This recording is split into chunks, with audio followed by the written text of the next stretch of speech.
Okay, so we're back. So what we're going to do now is look at the animation, and what I'm going to do is just use the shelf tool for Vellum in order to make a solid conform and tetrahedralized soft body. So what I'm doing is first drop it down .NET because I want to keep this inside the whole thing. So I drop down .NET, let's call it worm sim. And we won't start with that anytime soon, but yeah, that's just what I'm doing. And then we just do a tetrahedralized soft body from the shelf tool and accept. And there we go. We get that. We get it all sorted out from us. We get a vellum in out, but yeah. So what's happening now is that we do a poly reduce of it down to something really low poly, as you can see here.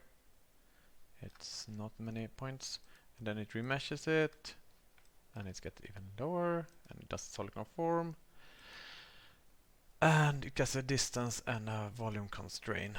And what we have inside here is a lot of, you see, this is what we get inside, and that's all good. And we actually have something that works already, pretty much. But what we want to do is we want higher resolution, definitely. So here is our reduce, and we're gonna bring this up to at least 10,000. I think that's should be enough, or maybe we could even go up to 20,000. The remesh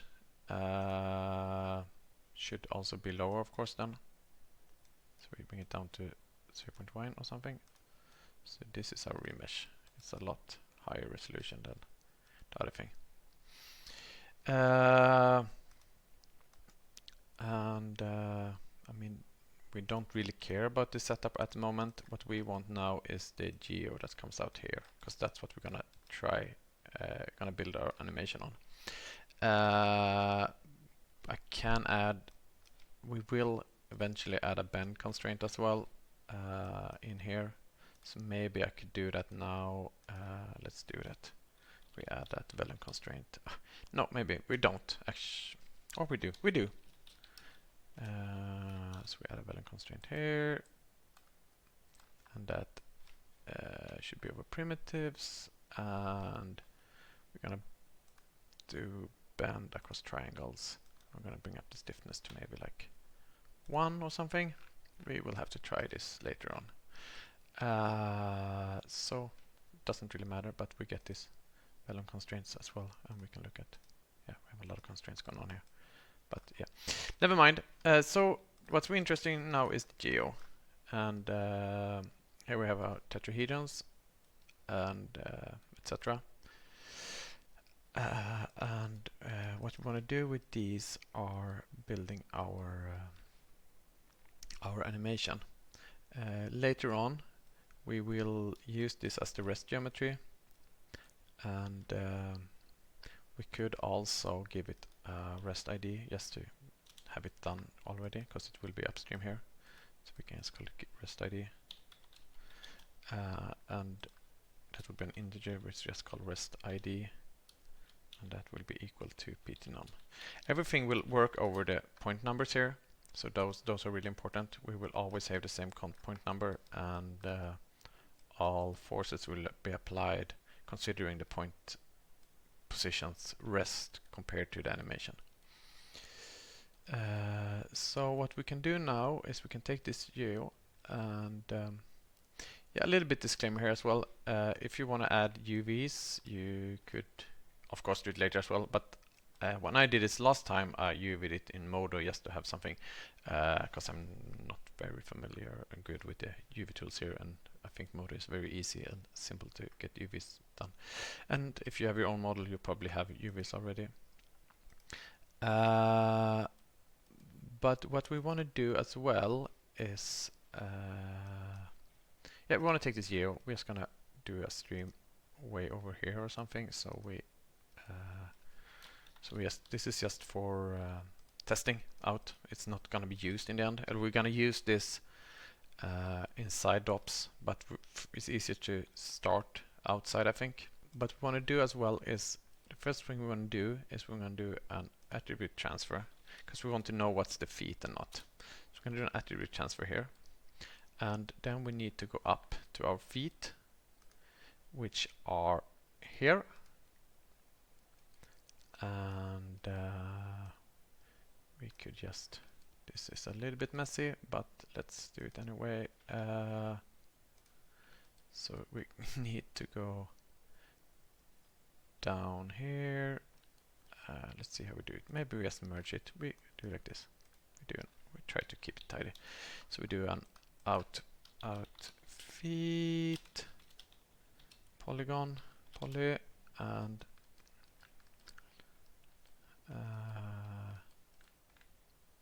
up here maybe we could do it here as well. Let's do it here. Sorry, here are the reshaped one. We have a convert here. Perfect. We can use that convert VDB that we use for the arraying operations. We could put in a null here. Sorry, this is not very neat, but let's just do that. Do a null, and we call it out body poly. So what we do down here then is that we bring in those with object merges. There are, can probably keep it nice other ways, but yeah, let's bring in an out body and out feet. And we just do a very basic thing. We're just gonna say that the body, the feet, has a wrangle which says f at feet equals to 1, and then we call this feet. Very clear naming here. And then we do the same thing here. We call it feet body, and that has a feet value of 0. Because we're going to do animation on the feet as well. So then we merge these two, and we attribute transfer the feet. Point to, no, sorry, doesn't matter. We have to attribute transfer feet, and we can do a color here to look at it.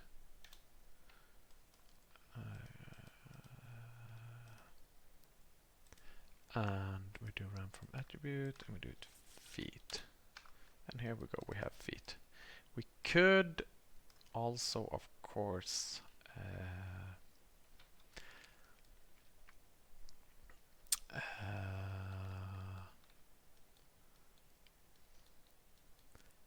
just wonder, do we need to do this before we could do an attribute blur as well, just to give it a little bit. And we do feet. Yeah, maybe that's good. Just to give it a little bit of a blur. Yeah, let's do it like that. So there are the feet and the semi-feet thing. The color we could remove again. So let's just move this down so it looks good, better at least. So now we have the feet thing going on, and what we're actually going to do here is we're going to put on a null as well, because this will be our rest geometry that we use within the sim. So we're going to set out rest worm geo. So now we are at this, have the same kind of things that we'll have within the simulation. So what we need to do now is we need to do the animation, and for that we want first to create a wrangle, and this will later on be copied into the sim, like I said. So we call this setup u, because we want a u attribute of the x. Yeah, because it will we'll see. It's hard to explain like this. So we start off doing a vector, which we call bbox, and that's just a relative bounding box. And it's over 0 and at p. And then we just do float u, not float, we do global, sorry, float f at u is the bbox.x, sorry, talking Swedish here. And then we can do a color just to check. And the color should ramp from attribute, and we call it u. And you see here we have this nice gradient. It's clear if we do like this. Good.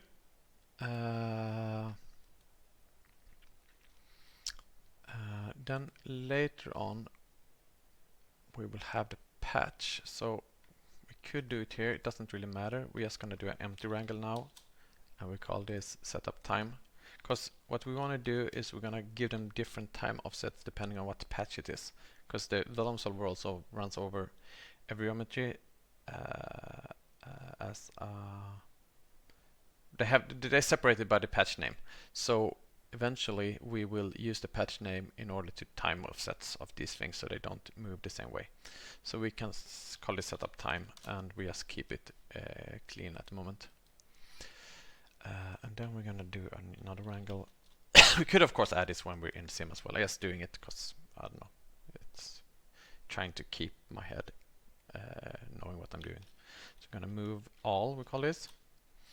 And here we're gonna do our main animation, kind of. So we're gonna first create a temporary u attribute, which we call temp u, which equals to shramp uramp, and we use the at u attribute because we don't want to transform the u attribute because we need it for other things. We're gonna do forward movement, so we do a float call forward, and that equals to a sinus function. And I should give some credit to people, because when I did this thing, I did a lot of research. I can be honest with that, and there were a lot of people had done similar things. And I should probably know who they are, but a lot of info comes from, of course, SigiWiki, which is always a really, really good source. And also another guy, which I should Google. Sorry, I'm gonna just Google this so I can give a proper shout out. Yeah, Nicholas I don't know how to pronounce that. Sorry, Helaunai. Yeah, you can just Google Vellumverse tutorial. He did quite nice thing. It was not as much as tutorial as a walkthrough of a scene, but there was a lot of info on that. So both those were a lot of help. Yeah. So anyway, the forward, and here we're also gonna add what the thing is. Setup time. What I'm gonna do here is I'm gonna declare time offset, because that's what will be used, and I want to be able to do this properly. So I'm just gonna do a time offset equals to 0, and then later on when we're in DOP world we can create that from the patch name. So here we do at time offset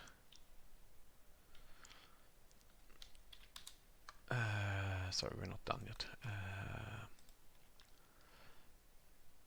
and we're just gonna add to that the temp u.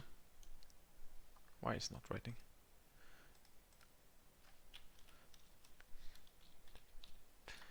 U, and we do that multiplied by a frequency, channel float frequency.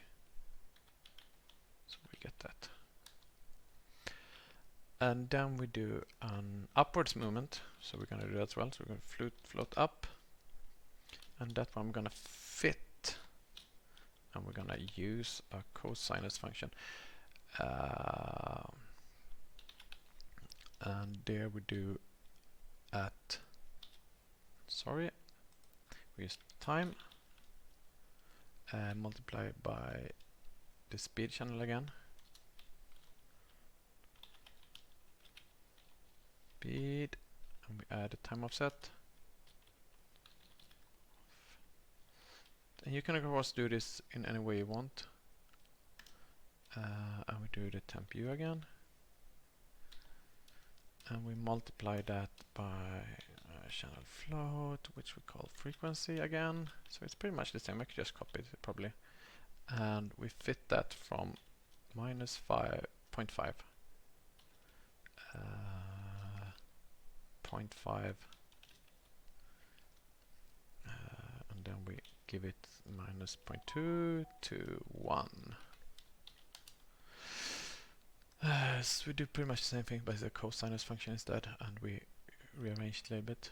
Then we do at p dot y plus equals channel float upper mount.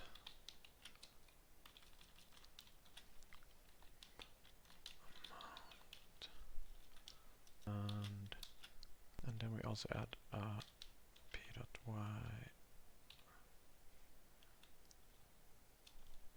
plus equals, so we can have an extra because we want it to go a bit further in the front. So we do fit at u, and here we have to tweak this, but I just gonna add the numbers I had last time and see what it gets us. 0, and then we do 1, and we multiply by channel float extra up.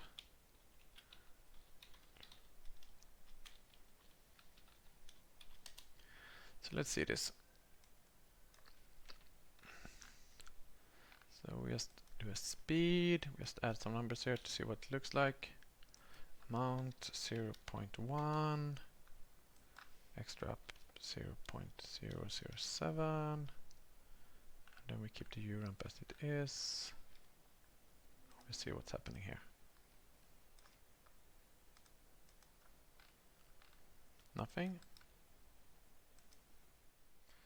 Yes, so what's wrong here is that we have we should not have this within parentheses, I think. So it should be plus there, and we do the second parenthesis there.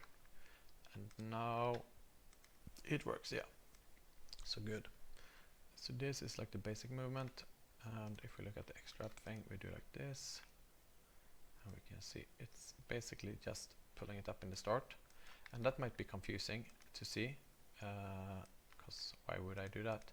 The thing is that we have this is like this will be like a force, so you have to consider that. So basically what that means is that it will pull it upwards in the front, so it kind of tries to move upwards, staying up on its with its head, and that has to do, and the reason we need it is because of gravity, so it doesn't fall down. So we'll have to tweak it later on, but this is like the first movement thing. And then we move forward to the tail movement. We call this tail move. And we're gonna do a similar thing here. We can just copy from here the first line. So we do a temporary u attribute as well, and then we can say float tail equals to a cosinus function again at time multiplied by channel float speed plus at time offset set plus temp u multiplied by frequency.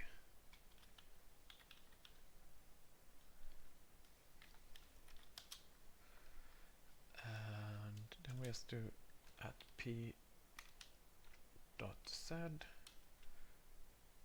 plus equals to tail multiplied by, we do upper mount as well here.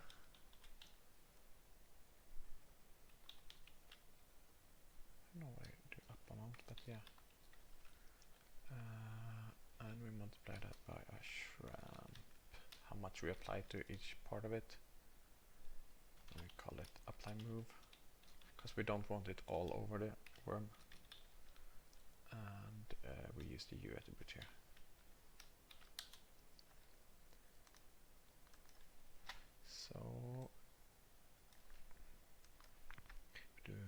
frequency 5 to up amount 0.2 maybe. And the U ramp we want to be B-spline, B-spline. Maybe we don't need, maybe we can just keep it very basic though, maybe we should, I don't know, maybe do a little bit like that. And the apply move, it's gonna do B-spline, B-spline, and here we're gonna go up. We're gonna bring this down to something like this maybe. And we're gonna see how that looks. And you see it's a little bit of wiggling on the tail here. If that's the tail, I guess it is. Now it is. And you can always see here's the speed, how fast it moves, which bring up to 5 again, and the frequency works as well. If we get a lot of frequency, bring it down. And combined, it looks like this. So that looks crappy, but you have to consider this is a force, not a final movement. Yes, it is. This is the movement. And then we're gonna move the feet. So basically we do another angle and we say move feet. And here we're gonna do float, call it forward. And we say fit. Sinus this time, and it's like this is just me trying different things that have came to something that looks okay. You could of course do whatever functions you want here, and I mean this is not really the important thing. It's important to make it look good, but I mean there are probably a lot of better options for doing this. So we do speed and we do plus time offset again. I probably spell this wrong a couple of times and that will fuck things up. And we do plus at U and we multiply that by channel float frequency. See,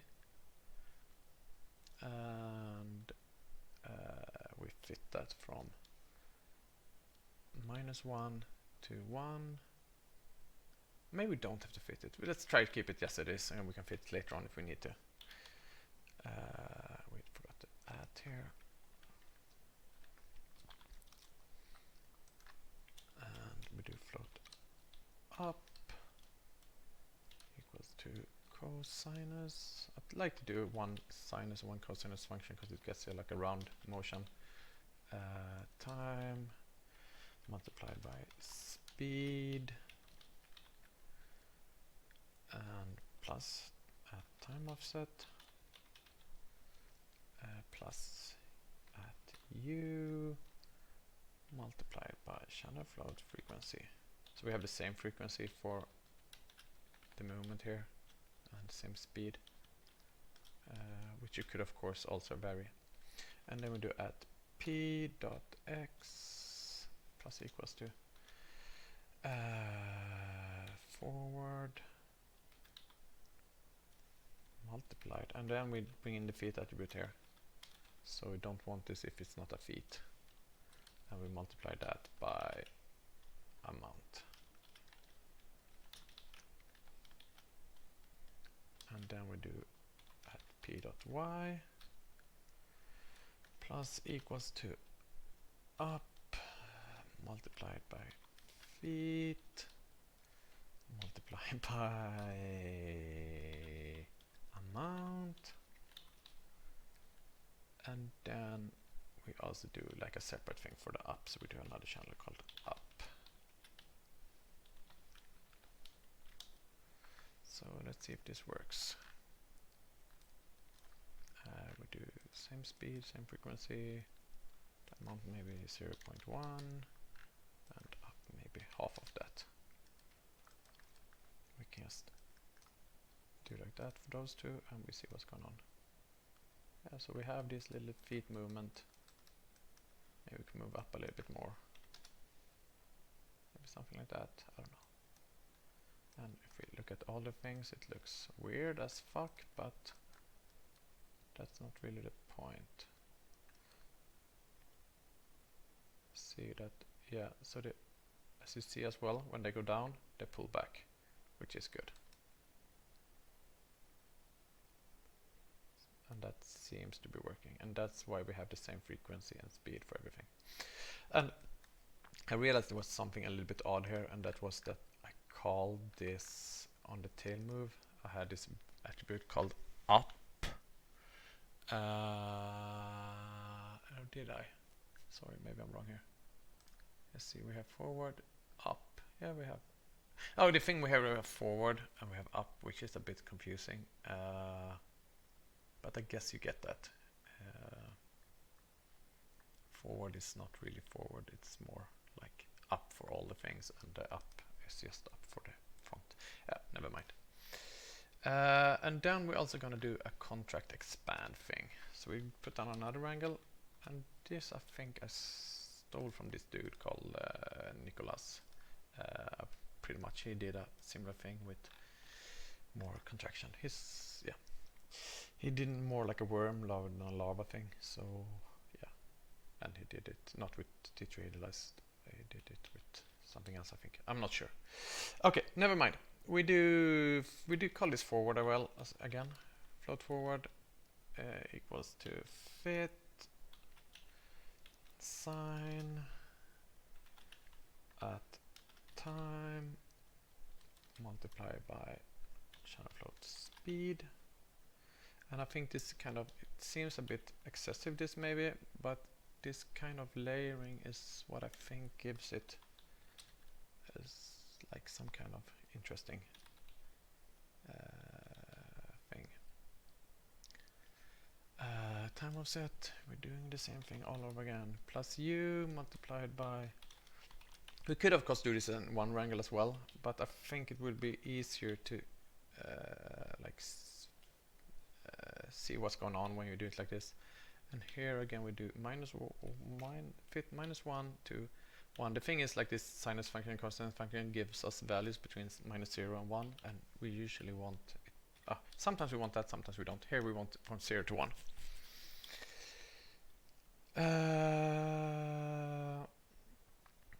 And then we're gonna ramp this. So we're gonna do forward, which we already have, equals to fit 1, because it's at the moment it's between 0 and 1, and we do a shramp.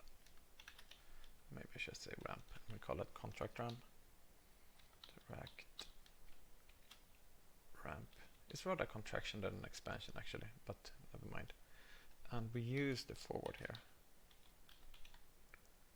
and we refit that to -0.05, so it can go a little bit backwards, and 1 positive. And then we multiply this by amount.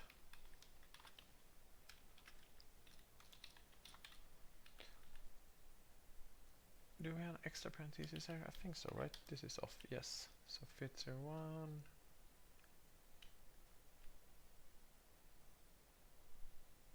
We forgot this, sorry. There we go. And then we can move that one. And then we do p.x plus equals to forward. We have two separate amount ramps here, which might be a bit excessive, but yeah, never mind. We do the same ramp. We're doing a contract apply, but maybe we want it. Yeah, sorry, we don't. I'm just talking bullshit right now. And at u. So yeah, let's look at it. Forget an amount. No, sorry, we do. So let's do speed 2, frequency 5, and amount 0.5. The contract ramp we do B-spline again,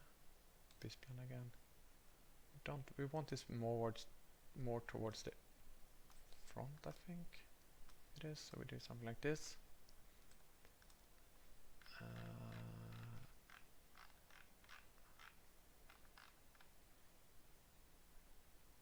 Sorry, I forgot something here. So like that, and then we do, sorry.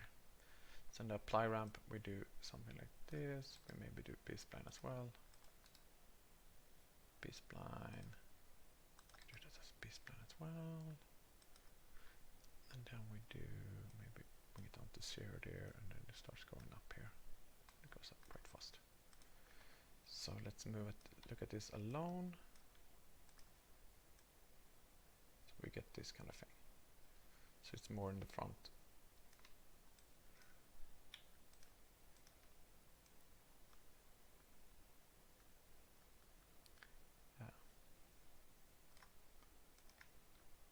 I just want to see here if I look at this. Just want to see the extra up thing. Is that, yeah, it's in the front as well. Good. So yeah, this is what we have now, and we can do a null here as well, just to have it if we want it. Out deformed. But since we want it different for all the worms, if we're gonna do more worms, I think in my simulation we have like 30 worms, although you can't see them. That's why we need to do this within DOPS, so that we get it correctly and different for all the worms. So yeah, that's that. And that's all for this part. Next time we will start looking at the simulation. Thank you.